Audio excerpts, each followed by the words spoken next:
So today, let's do the Ladybug Mushroom Marble combination. It's Ladybug on one side and it's Mushroom Marble on the other. They look quite nice together. Kind of fun things to do. We'll start off with some 1-inch clear rod, and we'll put it on a handle so it's a little bit easier to control and spin.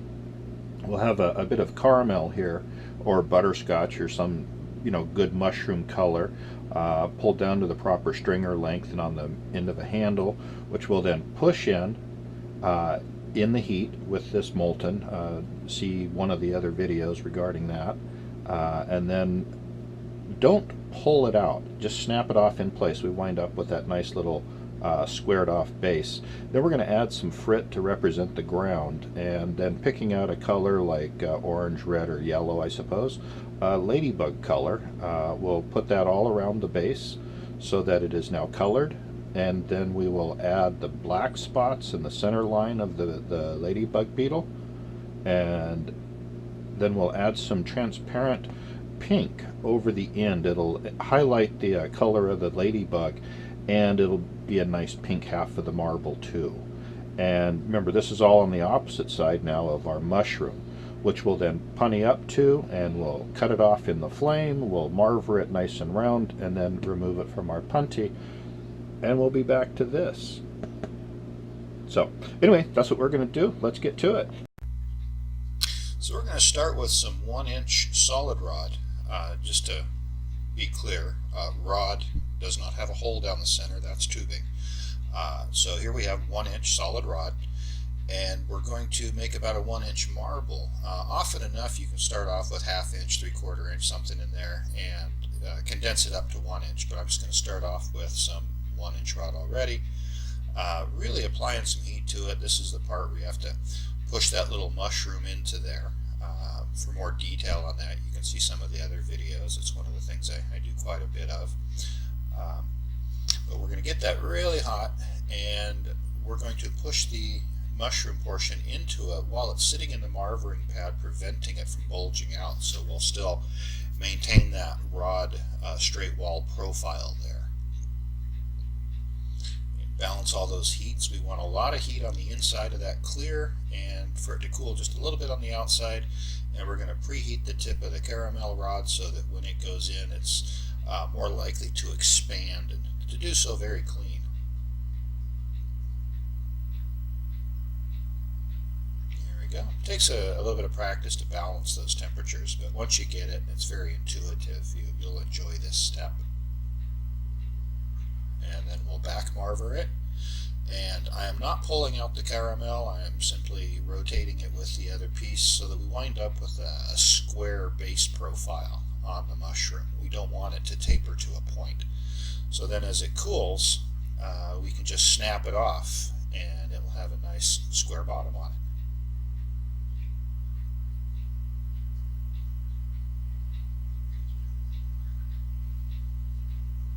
it. It should snap very soon. We're just waiting for it to get brittle as it cools.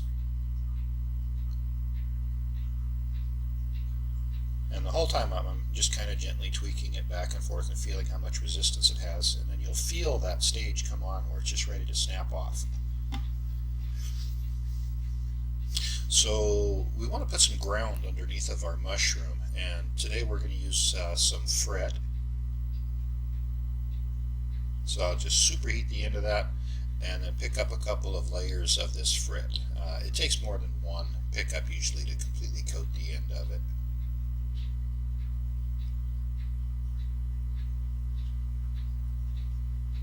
So there's our first layer.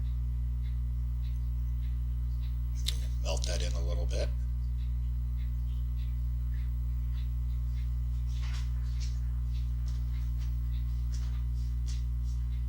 And second layer.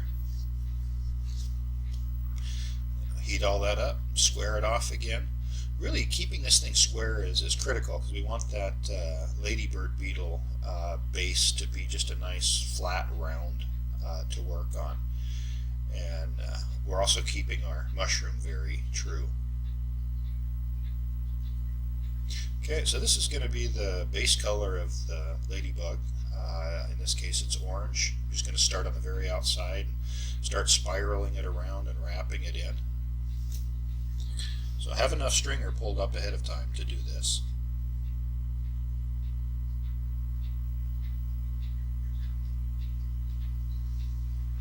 I just want a thin layer, which is why I'm using such small stringer. Now make an attempt to line them up as coiled perfectly as possible without any gaps. Gaps can occur, you know, nobody's perfect, so just go back in and cover them up. When you're done, you'll see little areas that maybe they weren't quite touching when you coiled it, and you will want to cover those up, and then we'll heat up the whole end and smooth it out. So here's a second stringer that was prepared, filling out the second portion of the first one. Was enough to do the outside half diameter, and this one here will be enough to finish off the inside. So we'll have one complete orange base now underneath of the frit under the mushroom. And this is the little section where I'm going to go in and make sure I got all those little gaps. Don't leave any spots, or the frit will show through and kind of ruin the ladybug.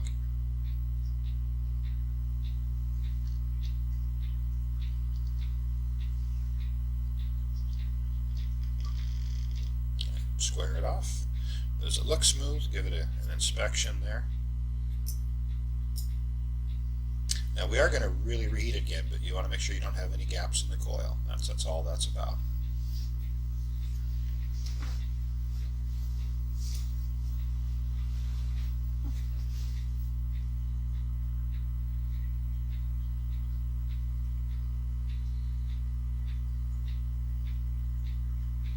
This is just, again, making everything smooth. I'm going to heat that end and marver it one more time before I begin drawing on the ladybug design.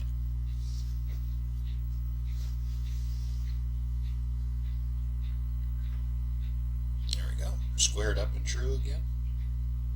And if we look at the bottom this time, we'll see that the color's smooth and continuous. It does not appear to be spiraled on any longer. It's just a good smooth color.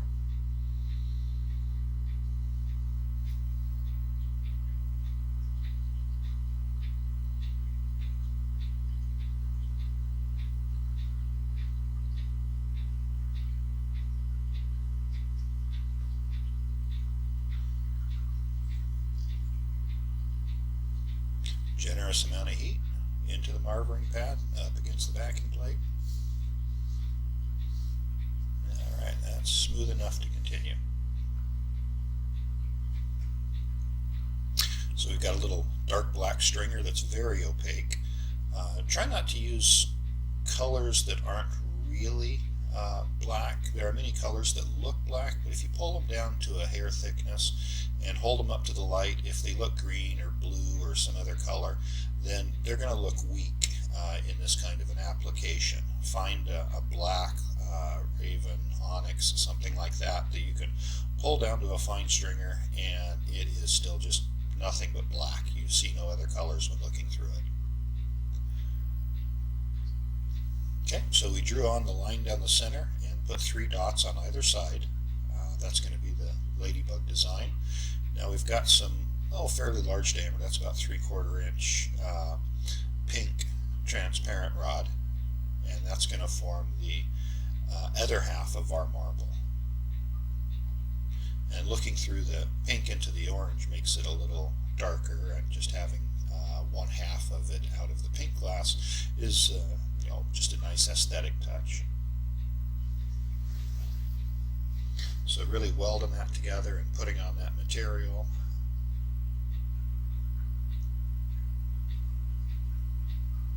Well, marver down where the two are welded together now.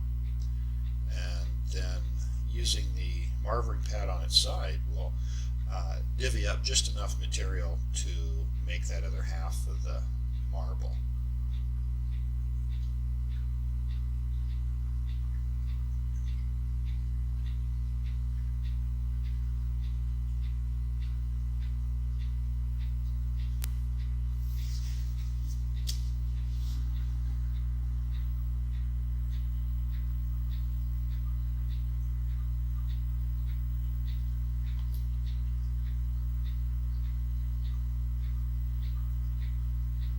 So when I want to divide this, for me the easiest way to do it is to heat up that narrow circumference and then marver the hot material on the surface kind of out of the way. That's going to expose that cooler unheated glass underneath, which I can then get to with that small tight flame again until it is cut off. In this case, I'm going to use that pink portion as a punty while I'm working on it and rounding it up. So I've divvied off enough material on that pink rod side, and now I'm heading over to where I would be right above the mushroom. And if you think about it, if I just put a lot of heat there and pulled, it would tend to deform that mushroom and the cap would get distorted and stretched. But by heating up that narrow circumference, that narrow ring, and then marvering that hot material out of the way and then going to the material underneath it and heating that, I can work through it very quick and get very close to that mushroom cap without much distortion or any.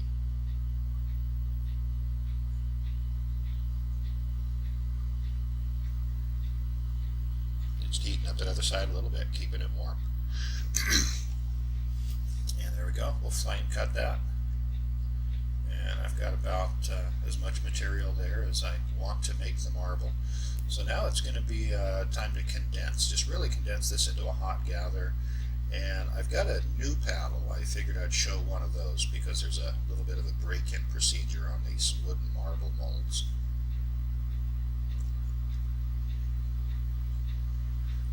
We're really heating that up, top and bottom, the whole thing. We're treating it as one big fluid piece.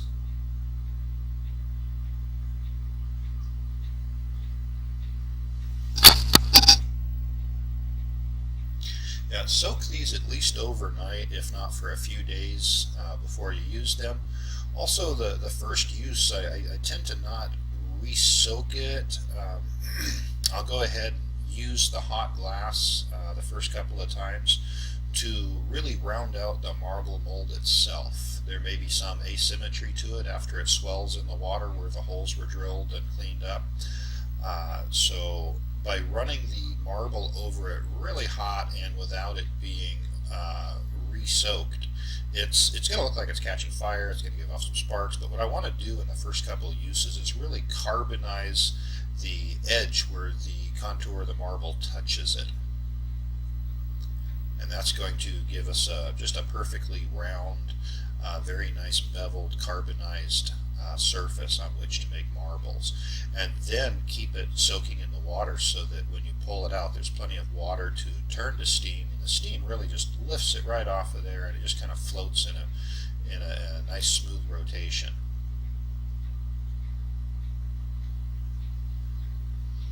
So I'm changing the orientation relative to the paddle while rotating it, and that's going to guarantee that I'll wind up with a nice smooth spherical contour.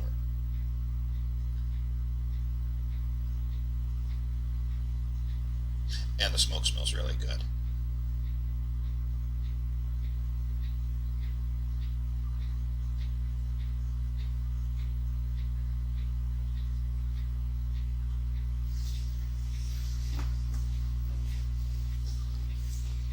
So don't continue marvering after it's too cold. You're clearly not doing any good at that point. So reheat and continue smoothing until you're satisfied.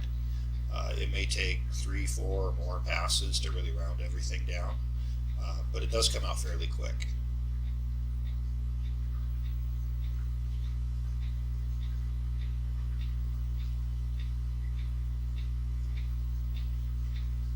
And of course, for those of you with much larger torches, that'll go much faster.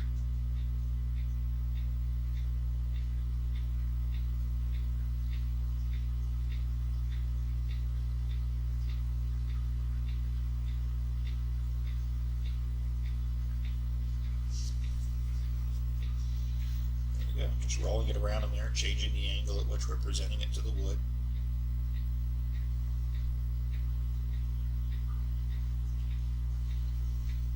And once we've rounded off the top half completely, of course we can punty up to that and then cut off the other portion and round it out very quickly.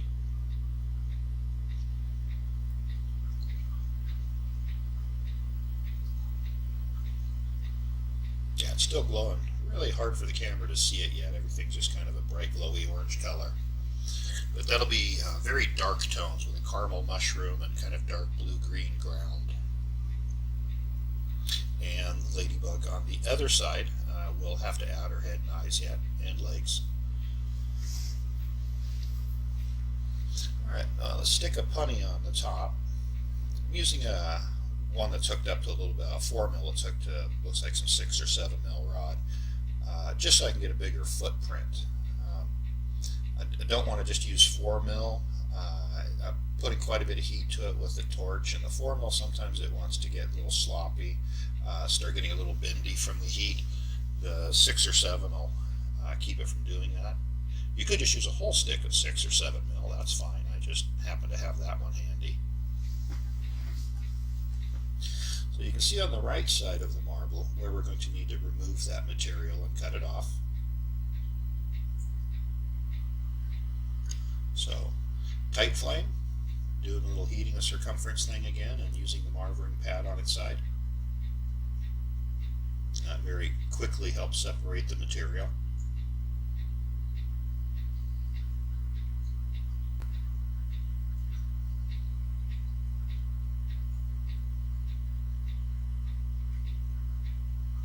You don't have to rotate real fast. When you're trying to drive the heat into the core, a slower rotation is better. It allows time for that heat to really penetrate.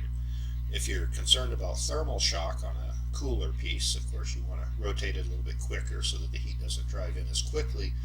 Thermal shocking your item, you want to produce that heat slowly. In this case, it's already hot. There's plenty of heat in there. We're not going to crack anything, so just a nice slow rotation with a very direct heat.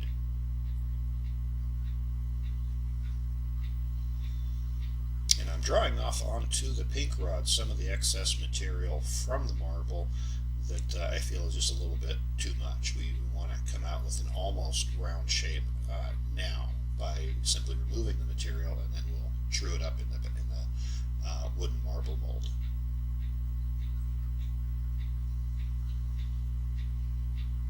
There we go. Please don't do that thing at this point where you like grab it and pull out, make really, really long hairs and throw them in the garbage can. Those are just accidents waiting to happen, and when those pieces of glass break, little tiny shards of glass pop off and fly all the way across the room. And as you can see, you don't need to make those fine hairs in the first place. It's just totally not necessary.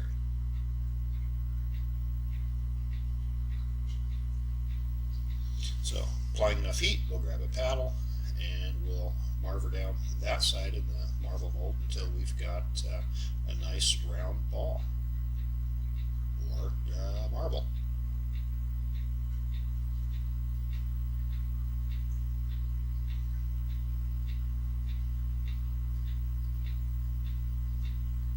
There we go. Quick spin, very low friction, almost no resistance whatsoever, and it does not leave deep grooves or lines in the material. The glass comes out very smooth on quite often the very first pass.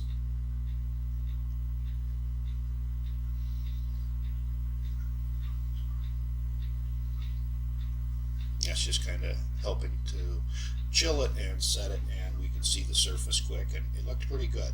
It's going to get another couple of passes yet, but we've got to add on a few things for the ladybug.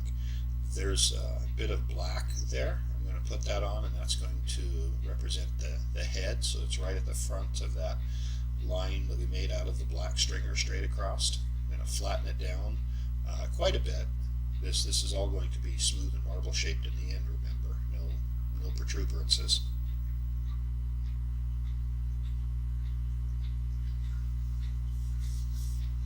So that'll be the head. Now we'll grab a little bit of white, and these are just going to be simple comical eyes, white spots with black dots.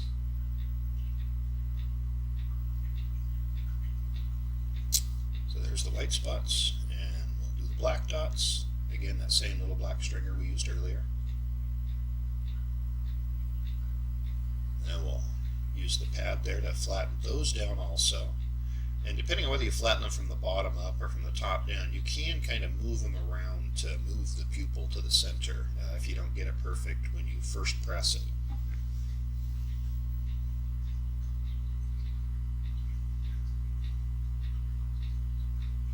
like that.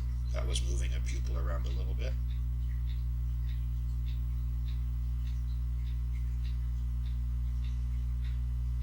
And these will represent the legs.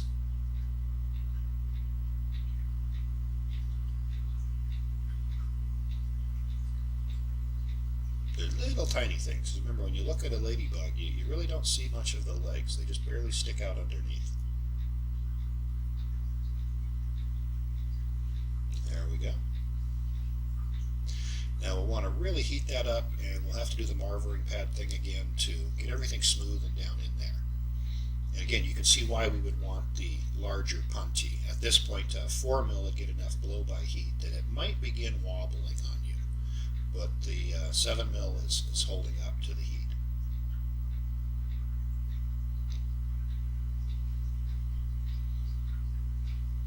A little bit more heat. Got to get those legs and heads and everything absolutely flush.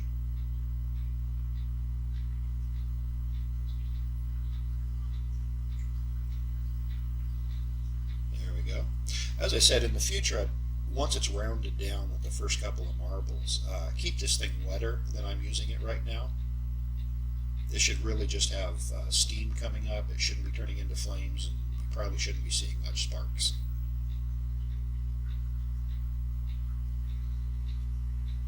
There we go. We've rounded out the ladybug features.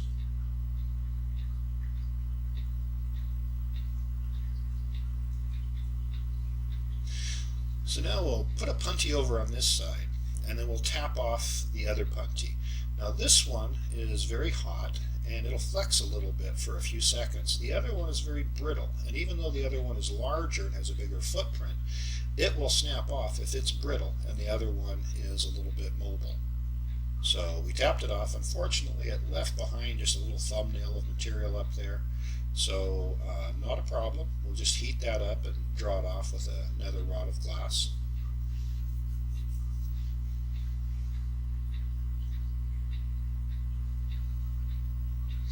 Preheat the one you're going to draw it off with. You don't want it to thermal shock and stick to it, leaving behind a piece, or to be too cold for the other glass to stick to it.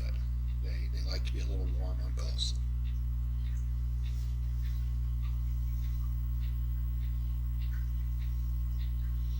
There you go. You just heat up a little spot, and you can draw it off with the other one. And then we'll round that off again where we had the punty. Very quick little step there.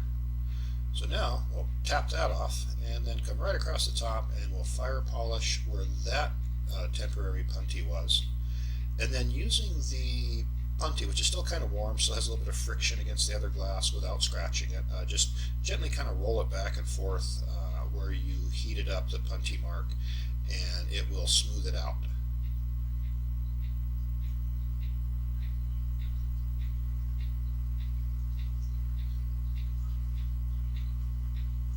Again, the flame is blown right over the top. I got a little bit careless there and I scorched the wood on the other side, but again, doesn't matter, totally functional, and this is all about making a marble.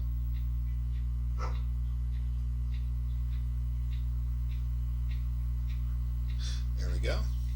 And just like putting a pizza in the oven, move that over and flip it in. There we go. There's the mushroom on the one side with the Frit base.